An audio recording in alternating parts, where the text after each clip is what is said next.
కళాకారుడు సర్టిఫికేట్ ఎలా తీసుకోవాలి, పూర్తి ప్రాసెస్ గురించి ఇప్పుడు చూద్దాం. ఈ వీడియో 2026 నాటికి నవీకరించబడింది. మీ కళ, నృత్యం, గానం, అభినయం, చిత్రలేఖనం యొక్క వీడియోలు, ఫోటోలు, మీరు చేసిన కార్యక్రమాల వివరాలు. मेरा नाम है। मैं यहाँ उन सांस्कृतिक संघों, ललित कला अकादमियों और स्थानीय कलाकार यूनियनों में आवेदन करने के बारे में बात करने के लिए हूँ जो यहाँ उपलब्ध हैं। మీ టాలెంట్ని చెక్ చేస్తారు. కొన్నిసార్లు లైవ్ పెర్ఫార్మెన్స్ అడుగుతారు. ఆధార్ కార్డు, పాస్పోర్ట్ సైజ్ ఫోటోలు, మీ టాలెంట్ ప్రూఫ్, అడ్రస్ ప్రూఫ్ కూడా తీసుకురండి.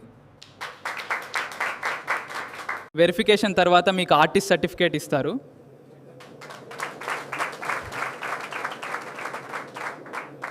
వాళ్ళు మీ టాలెంట్ని చెక్ చేసి సక్సెస్ అయితే మీకు ఆర్టిస్ట్ సర్టిఫికేట్ ఇస్తారు.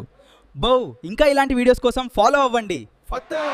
మీరు డాన్సర్, సింగర్ లేదా యాక్టర్ అయితే కళాకారుడు సర్టిఫికేట్ ఎలా తీసుకోవాలో తెలుసా?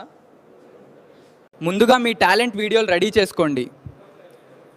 తర్వాత దగ్గరలో ఉన్న కల్చరల్ అసోసియేషన్ దగ్గర అప్లై చేయండి.